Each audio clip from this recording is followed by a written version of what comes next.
Good morning, everyone. Today I read जनवरी का जो RBI news है उसको हम लोग कवर करेंगे। सबसे पहले आरबीआई का न्यूज़ को कवर करते हुए फिर एमसीक्यू में उसको हम लोग कवर करेंगे। चलते हैं, स्टार्ट करते हैं। सबसे पहला न्यूज़ है आरबीआई ने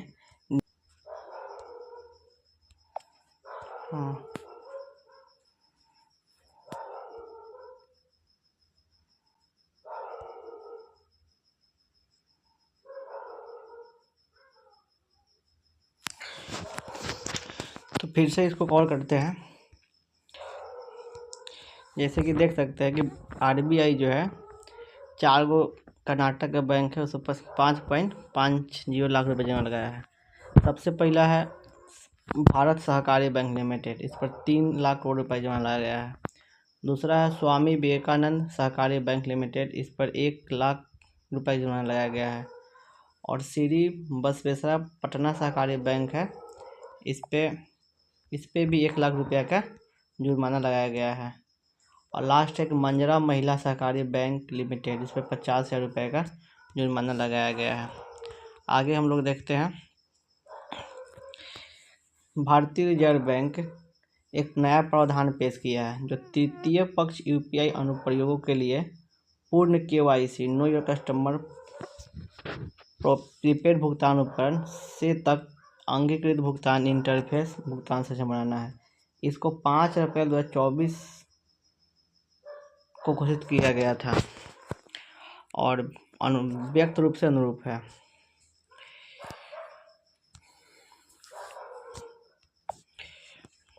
आरबीआई ने एक रिपोर्ट लेके आया है। इसका रिपोर्ट का नाम है report on trade and progress of banking in India 2024 जारी किया है। तो रिपोर्ट में 1949 की धारा है 36(2) के तहत से रिपोर्ट को report on trade and progress of banking in India जारी की है। 23-24 और 24-25 और अब तक वाणिज्य बैंक, सहकारी बैंक और गैर बैंक वित्तीय अपने स्थानों में क्षेत्र प्रसंग प्रस्तुत करता है। इसमें 2024 में 6वें वर्ष बैंकों की लाभप्रदता में सुधार हुआ है। ठीक है, वित्त वर्ष 24 की बात करते हैं तो 1.4% return of asset, 1.4 return of asset, 14.6% return of equity, जबकि 25 में पहली छमाही में लाभप्रद मजबूती रही। बैंकों का जीएनपीए 13 साल के निचले स्तर पर है। जीएनपीए मतलब क्या होता है? सकल गैर निष्पादित परिसंपत्तियाँ, यही तुम्हारा आपका जीएनपीए है। कुल ऋण में खराब परिसंपत्ति 13 साल के निचले 2.5% पर आ गया। भारत में बैंकिंग धोखाधड़ी की बात करें तो फिनंशियल 25 में जो धोखाधड़ी है 18,461 बढ़ गया, 18,461 हो गया। देखा जब बोल रहा है कि साल दर साल जो है ना, यहाँ 27% की वृद्धि की और 18,461 मामले पहुंच गई। जो फिनंशियल ईयर 23 में इतना था और 14 रुपया इतना था, इसमें 8 गुना अधिक बढ़कर जो मामला है 18,461 जो है मामला है, और रुपया है 21,367 करोड़ रुपया हो गया है, जो कि इंटरनेट और कार्ड से धोखाधड़ी के मामला सबसे ज़्यादा दिखाई दे रहा है 44.7%। फिर आगे हम लोग पढ़ते हैं। सितंबर 2024 में अनुसूचित वाणिज्य बैंक जोखिम भारी संपत्ति अनुपात कितना था? 16.8% था। CRAR अनुपात के बारे में, भारतीय पर्याप्त अनुपात जो होता है, भारतीय पर्याप्तता अनुपात पूंजी से जोखिम संपत्ति अनुपात के रूप में जाना जाता है। ठीक है, भारत में CAR जो है 9% और पूंजी संरक्षक बहर 11.5% निर्धारित की गई। बेसल 3 आवश्यकताओं को प्रतिशत से अधिक है बता रहा है। बेसल 3 नॉर्म से स्टैटिक जीके का पोर्शन होता है, उसकी बात हो रहा है। फिर हम आगे बढ़ते हैं। ULI 27,000 करोड़ रुपये 6,000 केस अधिक वितरित किया गया। मतलब क्या हुआ कि यूनिफाइड लेंडिंग, इसको हम छोटा कर लेते हैं, 1 मिनट, साइज को छोटा कर लेते हैं। क्या बोल रहा है कि यूनिफाइड लेंडिंग इंटरफेस, भारतीय रिजर्व बैंक के यूनिफाइड पेमेंट इंटरफेस और डिजिटल पब्लिक इंफ्रास्ट्रक्चर ने 27,000 करोड़ रुपए के 6 लाख से अधिक ऋण दिए हैं, ठीक ना। यूनिफाइड लेंडिंग इंटरफेस से 14,500 करोड़ रुपए से 14,500 करोड़ रुपए के लगभग 1,60,000 ऋण MSME के लिए है। इसके अलावा यूलाई प्लेटफॉर्म 12 ऋण सेगमेंट पेश किए गए हैं। प्राथमिकता वाले लेंडिंग बेंचमार्क के लिए बैंक सावधि के साथ आगे आए हैं। आंकड़ों के अनुसार बताया गया है कि कृषि में PSB सबसे बेहतर प्रदर्शन कर रहा है और प्राथमिक क्षेत्र का जो ऋण प्रमाण पत्र होता है PSLC, कुल ट्रेडिंग 24 में बढ़कर 26% हो गई है। सार्वजनिक क्षेत्र, निजी और विदेशी बैंक के लिए लक्ष्य शुद्ध बैंक ऋण 40% ऑफ बैलेंस शीट एक्सपोजर के बराबर अधिक हो गया। छोटे वित्त बैंक ये सबको पढ़ने की कोई जरूरत नहीं है, आगे पढ़ते हैं। PSL के 4 प्रकार होते हैं। एक होता है कृषि, छोटे और सीमांत किसान, सूक्ष्म मध्यम और सामान्य। ये इंटरव्यू में पूछता है PSLC।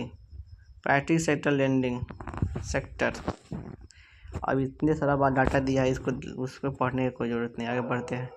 फिनांशियल 24 में जो है NBFC जो है ना, NBFC 18.5% की वृद्धि परिसंपत्ति गुणवत्ता का सुधार किया है। रिपोर्ट से पता चलता है कि NBFC होता है 18.5% की वृद्धि हुई है।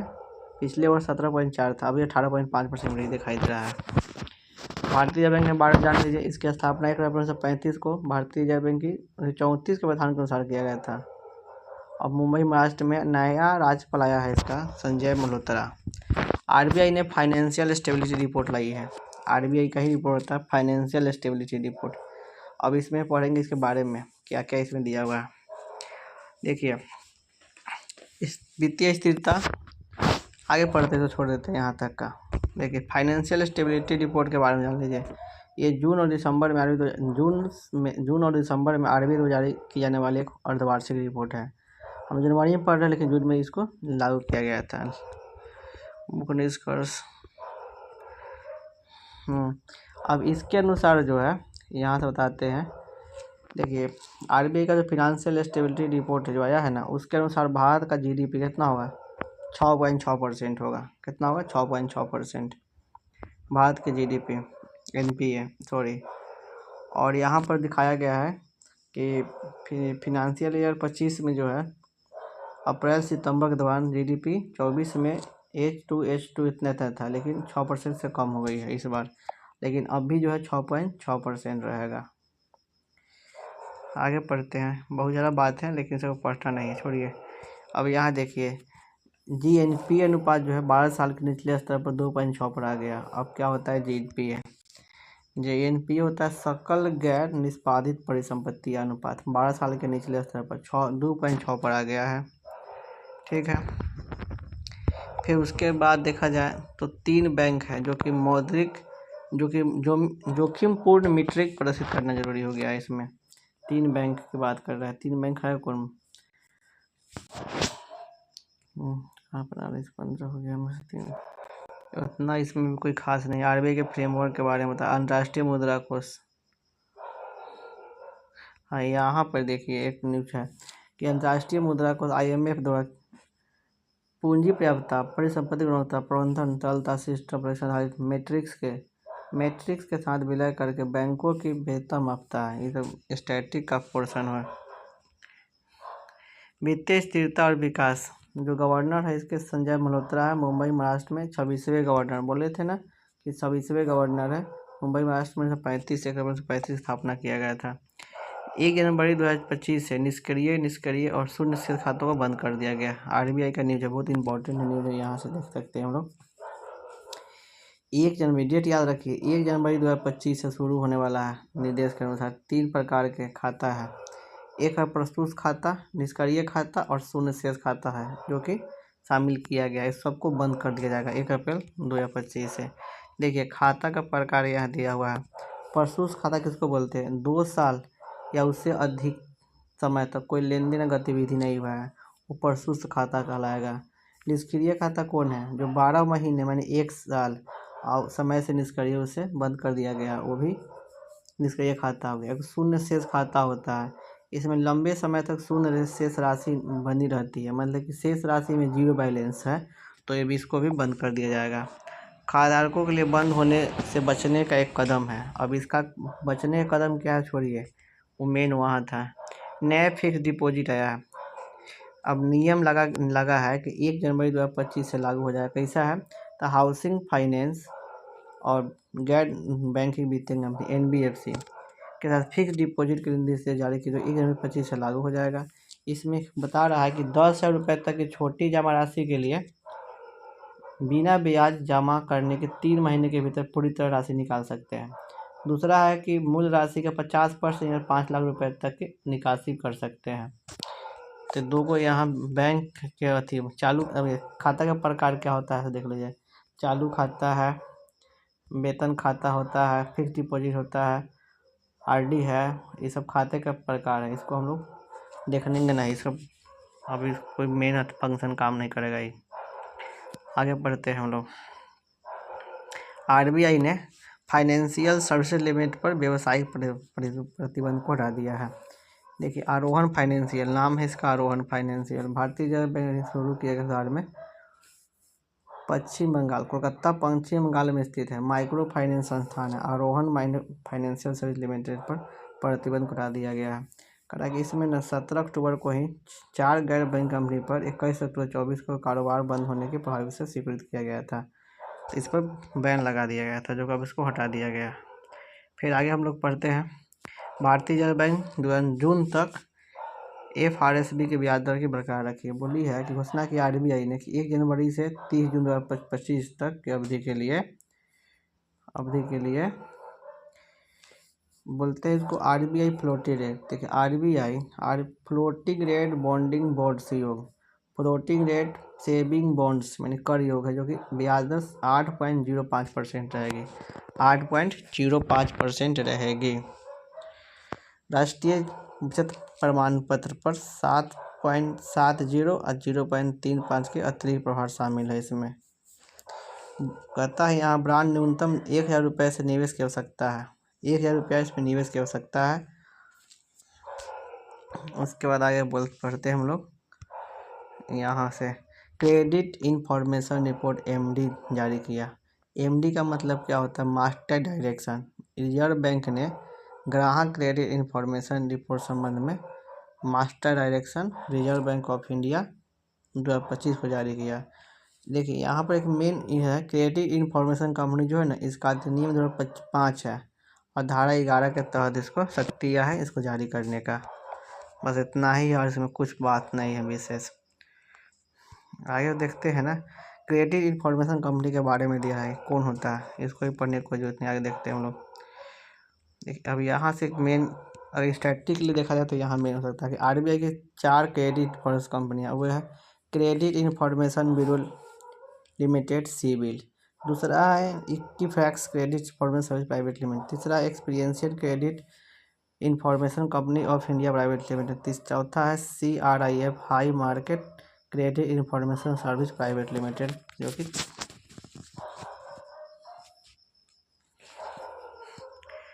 फिर आगे हम लोग देखते हैं। क्रेडेक्स की बात करता है। क्रेडेक्स को TREDS प्लेटफॉर्म के रूप में शामिल के लिए RBI की मंजूरी मिली है। ये क्या होता है इसको देख लीजिए।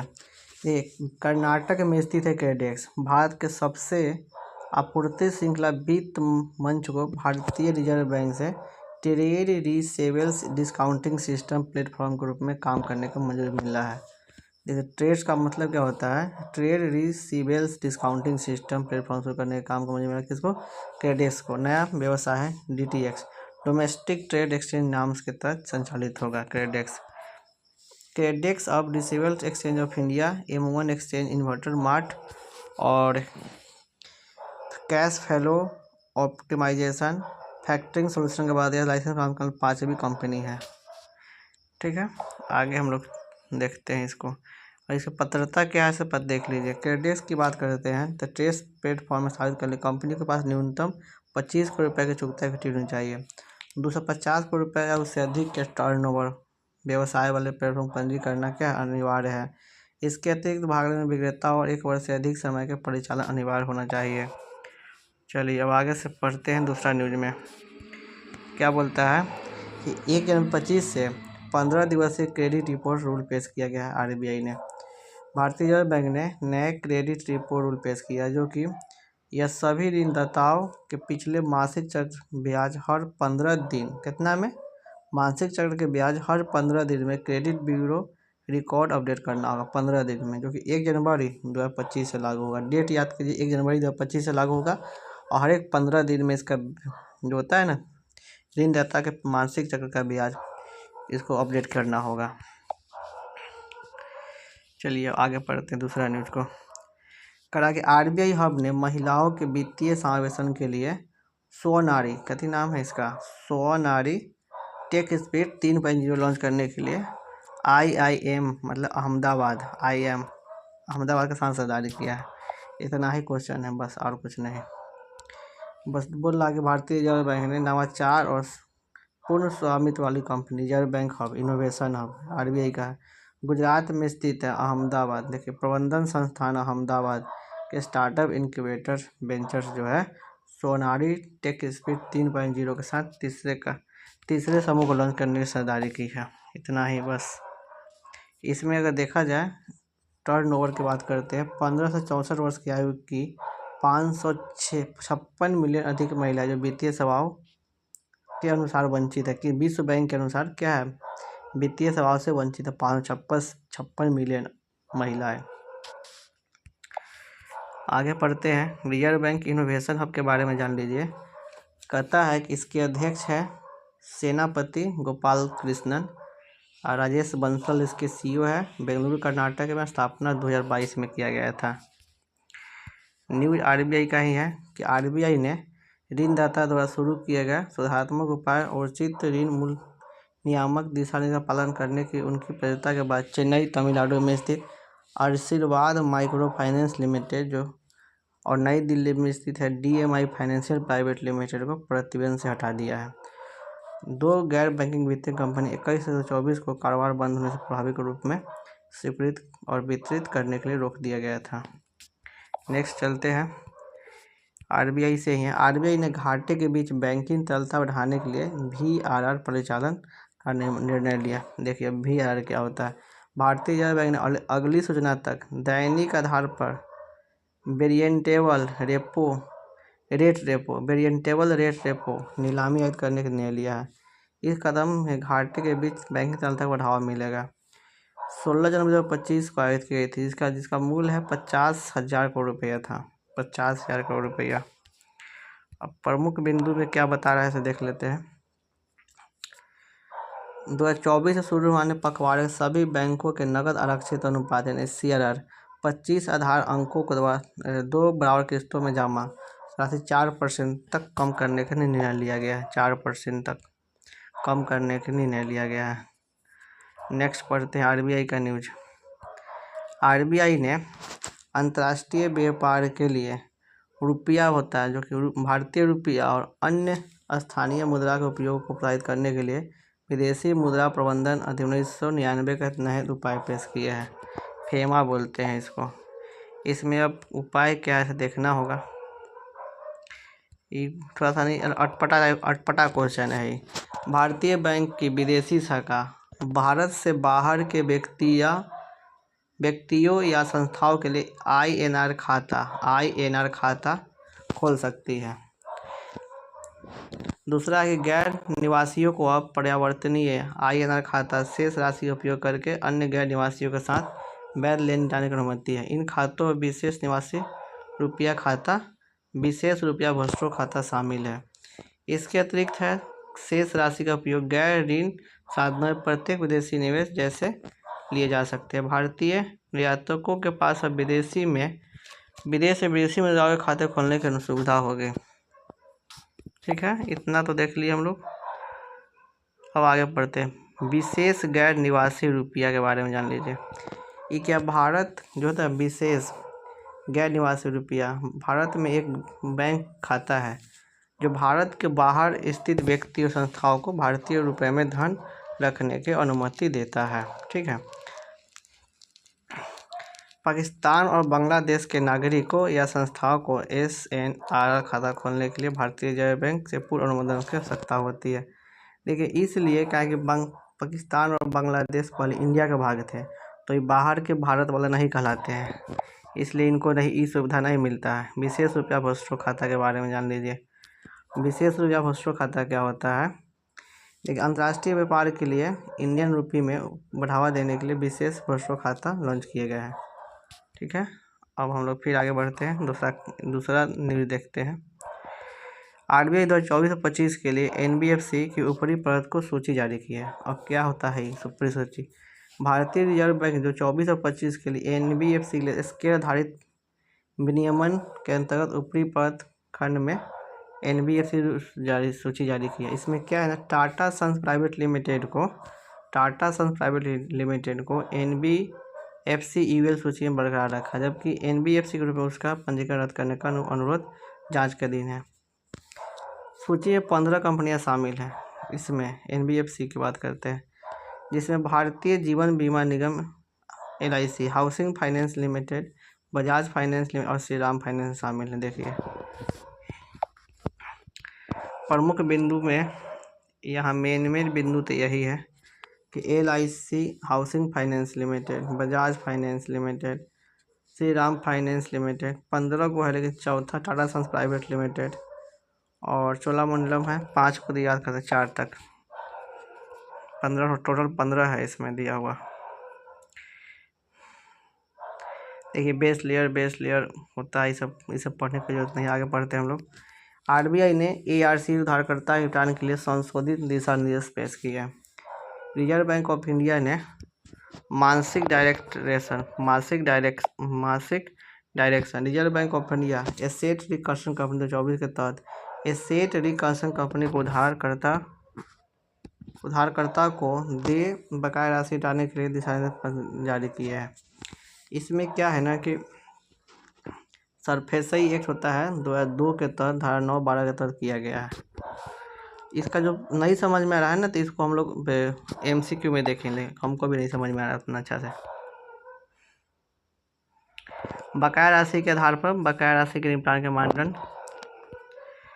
आगे नेक्स्ट, RBI ने UB और स्मॉल फाइनेंस बैंक आवेदकों के मूल्यांकन के लिए MK जैन के नेतृत्व वाली समिति का गठन किया है। एक समिति को गठित किया गया RBI के द्वारा। देखते हैं इसको हम लोग। भारतीय reserve bank of India, universal bank और स्मॉल फाइनेंस बैंक के लिए, अब स्मॉल फाइनेंस में लघु वित्त बैंक के लिए एक मूल्यांकन हुआ है, उसके लिए समिति का गठन किया गया। उसके अध्यक्ष के रूप में ना महेश कुमार जैन की अध्यक्षता में 5 सदस्यीय समिति बनाया गया है। बस इतना ही इम्पोर्टेंट है, महेश कुमार जैन याद रखना है बस। किसके लिए? तो UB बोले तो यूनिवर्सल बैंक और स्मॉल फाइनेंस बैंक के लिए समिति गठन की, उसके अध्यक्ष MK जैन होंगे। इसका कार्यकाल 3 साल का होगा। बस आगे पढ़ते हैं हम लोग।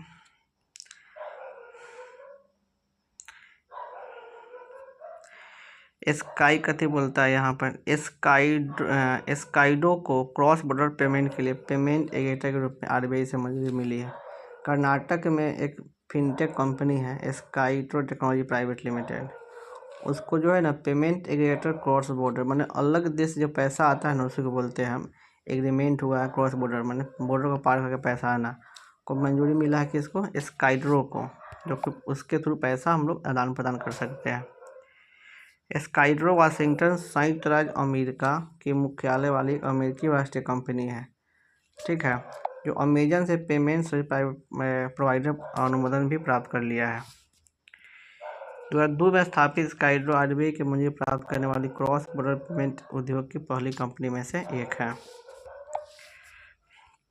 देखिए, एक और क्वेश्चन है कि RBI ने एक्सटेंड फाइनेंशियल सर्विसेज का अधिग्रहण पंजीकरण रद्द कर दिया गया है।